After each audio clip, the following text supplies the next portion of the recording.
யஷானாம் மகரச்சாஸ்மி. சமுதிரத்துக்குள்ளே எவ்வளோ உயிரினங்கள்லாம் இருக்குது. முதலேருந்து ஆரம்பித்தா ஏகப்பட்ட விஷயங்கள்லாம் சமுத்திரத்துக்குள்ளே நிறையா இருக்குது.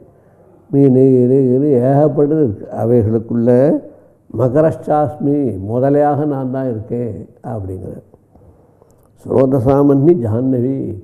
நிறைய நதிகள்லாம் ஓடுறது. அந்த நதி, இந்த நதி, கண்டகி நதி, யமுனா நதி, நர்மதா நதி, காவேரி, இப்படி ஏகப்பட்ட நதிகள் ஓடினாலும் அத்தனை நதிகளுக்குள்ள பவித்திரமாக புனிதமாக ஒசந்த நதியாக இருக்கிறது ஜாஹ்னவி தான்.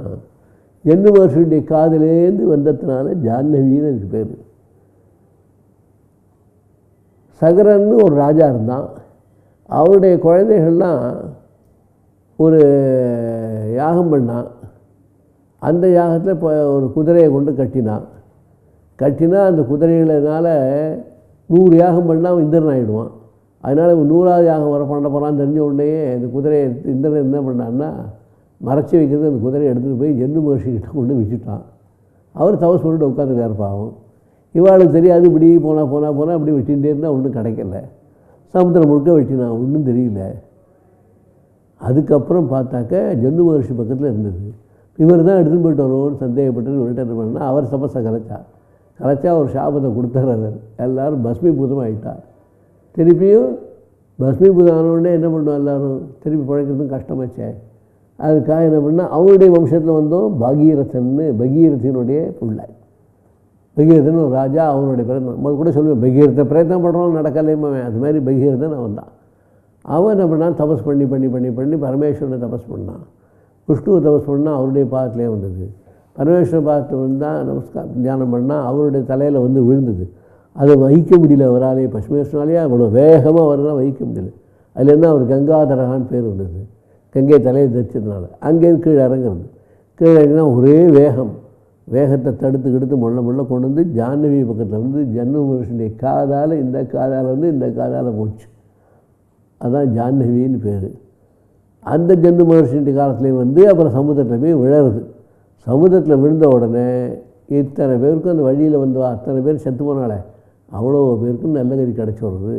இந்த கங்கையில் ஸ்நானம் பண்ணினோமானால் நம்முடைய சமஸ்தமான பாவங்களும் போய் நம்முடைய முன்னோர்கள் யாராக பிறந்தால் அவள்லாம் கூட பறக்க முடியாது, நல்ல கதி அடைய முடியாது, நல்ல நிலை அடைய முடியாது வாய்ப்பு உண்டுங்கிறதுக்கு இந்த ஜன்னு மகர்ஷியுடைய கதையை சொல்லுவோம் அந்த காலத்துலேருந்து. ஆகினால ஸ்ரோதசாமஸ்மி ஜாஹ்னவி, கங்கைன்னு சொல்லலாம். அவர் ஜாஹ்னவி சொல்றதுக்கு காரணம் என்னென்னா, ஜன்னு மகர்ஷி மகத்துக்கு அதில் வந்த கங்கை வந்தது இந்த கதை தெரியணுங்கிறதுக்காகத்தான் அவ்வளோ வசதியாக சொல்கிறேன். அப்படிப்பட்ட உயர்ந்த கங்கையே கட்டுப்பட்டு ஜன்னு மகர்ஷியுடைய காது வழியாக இறங்கி இந்த காது வழியாக வெளில வரணும்னா எவ்வளோ பெரிய விஷயம். அதனால தான் இப்போ கூட நம்மளாம் என்ன பண்ணுறோம், தும்புறோம், கொட்டாய் விடுறோம், அப்படி காதில் வச்சுக்கிறோம். காதில் கங்கை இருக்குது. அதனால் மூக்கையும் அதையும் தொட்டால் பிராணாயாமம் பண்ண புண்ணியம் கிடைக்கிறதுனால காதை வச்சு காதை தொடச்சிக்கிறோம் சுத்தமாக பவித்திரமாகிறதுக்காக. ஸ்ரோதசாமஸ்மி ஜாஹ்னவி சர்க்காணாம் ஆதிரந்திச்ச மத்தியஞ்சைவ அர்ஜுனா அத்தியாத்ம வித்யானாம் வாத பிரபுதாமயம். அதனால் சிருஷ்டி ஸ்திதி சம்ஹாரம் எவ்வளோ இருக்கோ எல்லாத்துக்கும் மூல காரணமாக யார், நான் தான். வித்தியைகளுக்குள்ளே யார், வசந்த வித்யை, அத்தியாத்ம வித்யை, வேதாந்த வித்யாக மறுபிறப்பே கொடுக்காத வித்யா உள்ளது அத்தியாத்ம வித்யை, வேதாந்த வித்யை. அந்த சுரூபமும் நான் தான் இருக்கேன். வாதா பிரபுதாமகம், பேசுகிறவர்களுக்குள்ளே வாதமாக இருக்கணும் நான் தான். வாத கதா, ஜல்ப கதா, விதண்டா கதான்னு 3. வாத கதா நியாயமாக உள்ளது, ஜல்ப கதா அரட்டை அடிக்கிறது, விதண்டாவாதம் வம்பு பண்ணுறது. இந்த 3 தினசாகவும் இருக்குது சாஸ்திரங்களை பற்றி பேசுகிறதுக்கு. அதில் வாத கதா ரொம்ப சுக்தியாக சாதுவாக இருக்கக்கூடியது. அந்த சுரூபம் நான் தான் இருக்கேன் அப்படிங்கிறார். அக்ஷராணாம் அகாரோஸ்மி, எழுத்துகளுக்குள்ளே எவ்வளோ இருக்குது, 51 எழுத்து. அவைகளுக்குள்ளே முதல் எழுத்து எது, அகாரம் தான். அதை வச்சு தான் சொல்கிறோம். அதுதான் திருவள்ளுவர் என்ன சொன்னார், அகர முதல் எழுத்தெல்லாம் ஆதிபகவன் முதற்றே உலகு. எப்படி இந்த உலகத்துக்கெல்லாம் ஆதிபகவன் முதற்றே இருந்தாரோ அதுபோல் எழுத்துகளுக்கெல்லாம் முதல் எழுத்தாக நான் தான் இருக்கேன்னு அகாராதின்னு சொல்லி எழுத்துக்களுக்கெல்லாம் முதல் எழுத்தாக அகாரம் என்று சொல்கிறார் அவர்.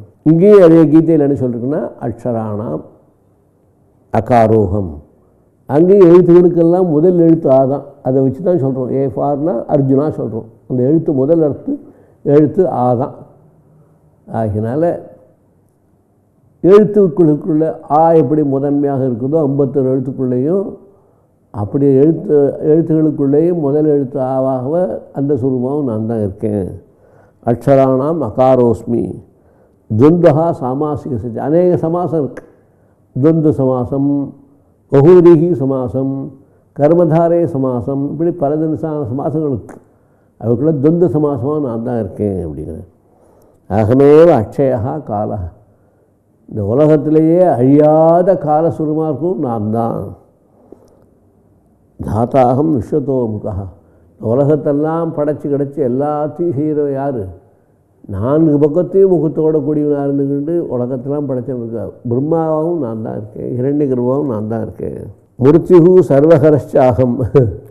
எல்லாத்தையும் சாப்பிட்டு விடும். எவ்வளோ சின்ன வயசுலேருந்து கஷ்டப்பட்டு படித்து கிடிச்சு முன்னுக்கு வந்து சம்பாதிச்சு கோட்டீஸ்வரனாக இருப்பான்.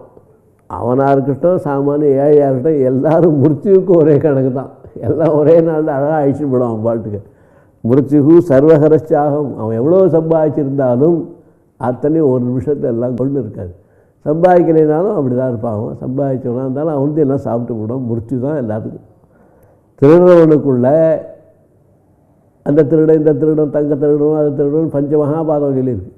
சொர்ணஸ்தேயம், தங்கத்தை திருடுறவன், குருவுடைய பத்னியை தவறாக உபயோகப்படுத்துகிறவன், பிராமணனை கொல்றவன், இப்படி எல்லாம் 4-5 பாதம் சொல்லிருக்கு. இவாளோட சேர்ந்து யாவத்துக்கு அவன் 5வது மகாபாதகம் இருக்கு. பிரம்மஹத்யா, பிராமண கொலை பண்ணுறவன், பிரம்மஹத்யா, சுராபானம் கள்ள குடிக்கிறவன், சொர்ணஸ்தேயம், குரு பத்னி கமனம், இவாளோட சங்கமம் சொல்லியிருக்கஞ்சு. இந்த பாவிகளுக்குள்ள ஒசந்த பாவி யாருன்னா இவெல்லாம் பண்ணுற பாபி இவளோட சேர்ந்தவன் தான் மகாபாபின்னு விட்டான். அதனால் துஷ்ட சங்கம் எப்போவுமே கூடவே கூடாது. சத்சங்கம் இருக்கணும், துஷ்ட சங்கம் ஒரு நாள் இருக்கவே கூடாது. அப்படி இருந்த பாபிகள் எல்லாத்தையும் கூட எல்லா பாவகத்தையும் அபகரிக்கூடியவர் யார்? முருத்யு தான். அதனால் திரையம்பகம் விஜாமே சுகந்திம் புஷ்டிவர்தனம் உருவாருக்கும் நிபந்தனார் மிருச்சோர் மூச்சி யமாமிருதாத். அந்த மந்திரம் சொல்ல சொல்ல சொல்ல சொல்ல சொல்ல நமக்கு எல்லா பாவங்களும் போய் மிருத்யுலேருந்து விடுதலையாகி நல்ல ஞானத்தை அடைய முடியும். அப்படிப்பட்ட மிருத்யுவாக இருந்து எல்லாரையும் கைப்பிடிச்சி அழிச்சுன்னு போய் எல்லா பாவத்தையும் சாப்பிட்டவன் யார்? மிருத்யு தான். உத்பவஸ்ய பவிஷ்யதாம். வருங்காலத்துக்கும் தலைவனாகவும் நான் தான் இருக்கேன். கீர்த்திஹி, புகழாகவும் நான் தான் இருக்கேன். ஸ்ரீஹி, பணமாகவும் நான் தான் இருக்கேன். வாக், அழகாக பேசுகிறான்னா நான் தான் இருந்து பேசுகிறேன். நாரீணாம் வாக், ஸ்திரீகளுடைய வாக்குலையும் பேசலாவும் நான் தான் இருக்கேன். ஸ்மிருதிஹி, நினைப்பாகவும் நான் தான் இருக்கேன். மேதா, ஞாபக சக்தியாகவும் நான் தான் இருக்கேன். திருத்திஹி, தைரியமானவும் நான் தான் இருக்கேன். க்ஷமா, பொறுமையாகவும் நான் தான் இருக்கேன். பிருகத் சாம ததா சாம்னாம். சாமங்களுக்குள்ளே நிறையா சாமா இருக்குது. சாமவேதங்களுக்குள்ளே அநேக சாமா இருக்குது. அந்த சாமாவுக்குள்ளே பிருகத் சாமமாகவும் சொல்லக்கூடிய நான் தான் இருக்கேன். காயத்ரி சந்தசாமகம், எவ்வளோ சந்தஸெல்லாம் இருக்குது. அந்த சந்தஸுக்குள்ளே காயத்ரி சந்தஸாக இருக்கும் நான் தான் இருக்கேன். மாசானா மார்கசீர்ஷோகம், 12 மாதம் இருக்குது. அந்த மாதங்களுக்குள்ளே மார்கசீர்ஷமாகவும் நான் தான் இருக்கேன். அதனால தான் மார்கசீர்ஷ மாதத்தில் மார்கழி மாதத்தில் நம்ம பூஜை கீஜை பண்ணி எல்லாம் பண்ணோம். தேவ பூஜையை தவிர அந்த காலத்தில் கல்யாணம் கார்த்திகை ஒன்றுமே பண்ணக்கூடாது. ஏன்னா பகவானுடைய மாதம் அந்த காலத்தில் கல்யாணம் பண்ணக்கூடாது.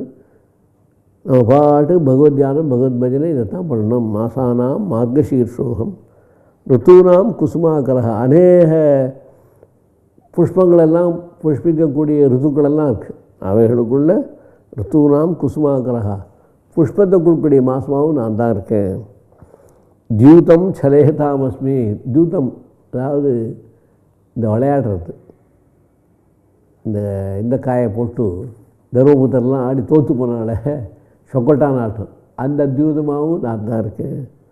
தேஜசா தேஜஸ்வி நாமகம், எவ்வளோ தேஜஸ் உள்ளவெல்லாம் இருக்கலாம்.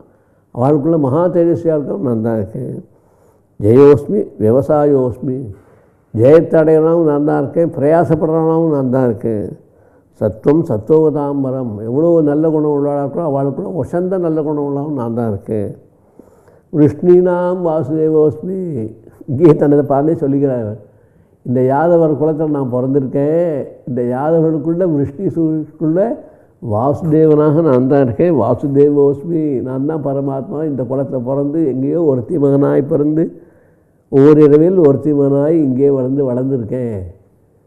ஜெயிலில் பறந்து அங்கே ராத்திரியாக மழை தண்ணியோட தூக்கி பிடிச்சிட்டு வந்து ஆதிசேஷன் பிடிச்சிட்டு வந்து இந்த எதுகுலத்தில் கொண்டு விட்டு அங்கே தான் வளர்ந்து எல்லாம் இப்போ வந்துட்டுருக்கேன்.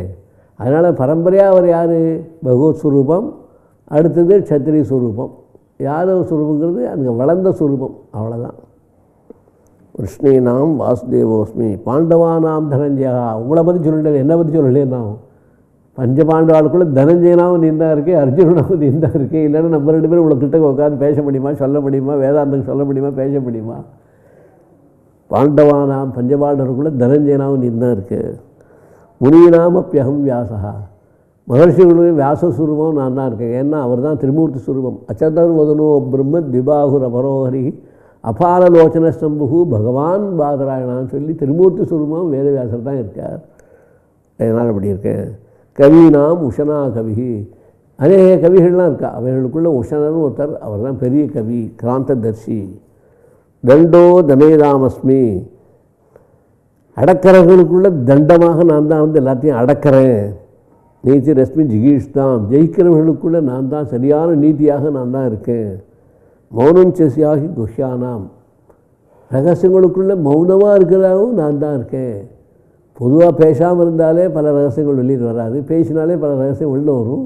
அதனால் மௌனமாக இருக்கணுன்னாக்க அதுதான் ரகசியங்களுள்ள ஒசந்த ரகசியம். ஞானம் ஞானவதாமகம். அநேக அறிவுகள் இருக்குது விஞ்ஞானத்தில். நமக்கு அக்ரிகல்ச்சர் ஞானம், மேனேஜ்மெண்ட்டில் இது எல்லாத்துலேயும் ஒரு ஞானம் நமக்கு வருது. அந்த ஞானங்களுக்குள்ளே ஒசந்த ஞானம் இது வேதாந்த ஞானம். ஞானம் ஞானவதாமகம். எவ்வளோ அறிவுகள் இருந்தாலும் மற்ற அறிவுகளுக்குள்ளே ஞானியாக இருந்து ஞானவானாக இருக்கும் நான் ஒருத்தந்தான். எச்சாபி சர்வபூதானாம். எல்லா பூதங்களுக்குள்ளேயும் பீஜம் ததகம் அர்ச்சுன. நான் தான் எல்லாத்துக்கும் மூல காரணமாக இருந்து இத்தனை ஸ்வரூபமாக இருந்து காப்பாற்றி அடித்து காப்பாற்றி எல்லாம் பண்ணுறோம் நான் தான். நததஸ்தி வினாயத் சாத் மயா பூதம் சராஜன். நான் இல்லாமல் இந்த உலகத்தில் ஒரு இம்மி அளவு கூட ஒன்று கூட அசையாது, அணுவின்றி ஓரளவும் அசையாது. எல்லாத்துக்கும் நான் தான் மூல காரணமாக தான் எல்லாத்தையும் ஆட்டி படைத்து காத்துட்ருக்கேன். நான் தோஸ்தி மம திவ்யானாம். என்னுடைய திவ்ய ஸ்வரூபத்துக்கு முடிவே கிடையாது. இன்னும் சொல்லிகிட்டே இருக்கலாம். அவ்வளோ விஷயங்கள் என்னை பற்றி பெருமைகள்லாம் நிறைய இருக்குது. விபூதினாஞ்ச பரந்தவ. என்னுடைய விபூதிகளையும் அதிசயங்களையும் பற்றி சொன்னால் புஸ்தகம் காணாது, நேரம் காணாது. அவ்வளோ நிறையா விஷயங்கள்லாம் இருக்குது. ஏசு உத்தேசத்தை புரோக்தா. இங்கே சொன்ன ஒரு சுருக்கமாக சொன்னேன் உனக்கா. 5 நிமிஷத்தில் சொல்லியிருக்கேன் எல்லாத்தையும். விபூதேர் விஸ்தரோ மயா. என்னுடைய விபூதியானது சாமானியமல்ல, ரொம்ப பெருசு. அதுலேருந்து சுருக்கமாக உனக்கு சொல்லியிருக்கேன். எந்த விபூதிமத் சத்வம் ஸ்ரீமத் ஊர்ஜிதமேவா தத்ததே அவகட்சத்தும் மம தேஜோட சம்பவம். எங்கெல்லாம் பெருமைகளோடு கூடிய நல்ல விஷயங்கள்லாம் இருக்கோ அத்தனையும் நான் தான் இருக்கேன். அதனால் எங்கெல்லாம் ஒசந்த விஷயங்கள் இருக்குமோ, மங்களஸ்வரூபம் இருக்குமோ, நல்ல விஷயங்கள் இருக்குமோ, நியாயஸ்வரூபம் இருக்குமோ, ஆனந்த விஷயம் இருக்குமோ, எல்லாமாவும் இருக்கும் நான் தான். அங்கங்கங்கே அப்படி இப்படியே உட்காந்துருக்கேன். தத்தவே அவகட்சத்தம். அதெல்லாம் நான் தான் நினச்சிக்கோ. மம தேஜோ அம்ச சம்பவம். என்னுடைய தேஜஸுடைய இத்தூடு அதெல்லாம். என்னுடைய முழு சக்தியே இங்கே இல்லை. என்னுடைய சக்தியினுடைய இத்தூடு இருக்குது. அந்த சக்தியை தான் இவ்வளோ தூரம் விலகலாம் பண்ணுறது. அதுவா அடுத்து சொல்கிறார், பகுனா ஏத்தேனே. எவ்வளோ சொல்லி உனக்கு என்ன பிரயோஜனம்? கிம் ஞாத்தேன தவார்ஜுனா. நீ அறிஞ்சிருந்தால் என்ன பண்ண போகிற நீ? விஷ்டபியாகமிதம் கிருஷ்ணம். இந்த உலகம் முழுக்க இருக்குது. இதெல்லாம் என்னன்னா ஏகாம்சேன ஸ்திதோ ஜகத்து. ஒரு அம்சம் என்னுடைய அம்சத்தில் ஒரு அம்சம். இந்த உலகம் முழுக்க 14 உலகம் என்னுடைய அம்சத்தில் ஒரு அம்சம். விஷயமே இல்லை என்னை பொறுத்த வரைக்கும். எத் சௌக்கியாம்புதி லேசதையுமே சக்கராதிகோ நிர்மிதா. பகவானுடைய சௌக்கியத்தினுடைய லேசத்துக்கு லேசமாக விட்டு தான் இந்திராவி சுகம் அப்படிங்கிறான். உபனிஷத்துக்கெல்லாம் மனுஷானந்தத்துலேயும் பிரம்மானந்தம் வரைக்கும் சொல்கிறது. அதை காலம் கொஞ்சம் சொல்கிறது. பிரம்மானந்த ஆனந்தம் பாடு ஒன்றுமே கிடையாது. அகண்டா சச்சிதானந்தம் சொல்லி முடியும். அப்படியாக இந்த உலகத்தில் இருக்கக்கூடிய அத்தனை விஷயமே என்னுடைய அம்சத்துக்கு அம்சமும் தூண்டு அம்சமாக உள்ளது தான் உலகமே அப்படின்னு தன்னுடைய பெருமைகளை பற்றி பகவான் அர்ஜுனன் கேட்டதுக்கு அழகாக பதில் சொல்லி, இந்த மாதிரி ஒரு நல்ல ஒரு சிஷ்யன் கேள்வியை கேட்டு நான் பதில் சொல்கிறது வாய்ப்பு கிடச்சி எனக்கு ரொம்ப ரொம்ப சந்தோஷம். ஆகினால இந்த உலகமே எப்படி இருக்குன்னா என்னுடைய அம்சத்தில் ஓடிட்டுருக்கு இந்த உலகங்கள்லாம். நான் அதை பற்றி நினைக்கலைன்னா இந்த உலகமே இருக்கவே முடியாது. என்னுடைய நினைப்பினால, உங்களுடைய பாவ புண்ணியத்தினால, அந்த நினைப்பினால இந்த உலகங்கள்லாம் படைச்சி காத்து அழித்து உங்களெல்லாம் கரையேற்றி விடுறதுக்காக நான் வந்திருக்கேன் இப்போது. அந்த மாதிரி ஒரு நிலையில் நீ இதனுடைய பெருமைகள்லாம் புரிஞ்சுட்டியே. அது புரிஞ்சிக்க முடியாது ஆயுசில், அவ்வளோ விஷயங்கள் நிறையா இருக்குது. ஆனாலும் கொஞ்சோண்டு நீ புரிஞ்ச வரைக்கும் ரொம்ப சந்தோஷம் அப்படின்னு சொல்லி தன்னுடைய பெருமைகளில் எப்படிலாம் இருக்கேன் இந்த உலகத்தில் அப்படிலாம் நீ பாவனை பண்ணு. பாவனை பண்ண பண்ண பண்ண மனசில் நல்ல எண்ணங்கள் வரும். நல்ல எண்ணங்கள் வர தியானம் ஆகும். அதே தியானம் ஆச்சுன்னா அப்புறம் என் ஸ்வரூபமாகவே நீயே ஆகிடலாம். அந்த அம்சத்தை தியானம் பண்ணாலே அம்சி ரூபமாக ஆகிடுவான்னா அப்புறம் பகவானே முழுக்க தியானம் பண்ணால் எவ்வளோ ஆகும்? அவ்வளோ விசேஷமாகிடும். அப்படிப்பட்ட நல்ல பெருமைகள்லாம் அர்ஜுனனுக்கு இந்த மாதிரிலாம் தியானம் பண்ணி பாவனை பண்ணிக்கோ, உனக்கு நல்ல கதி கிடைக்கும் அப்படின்னு சொல்லி முடிக்கிறார்.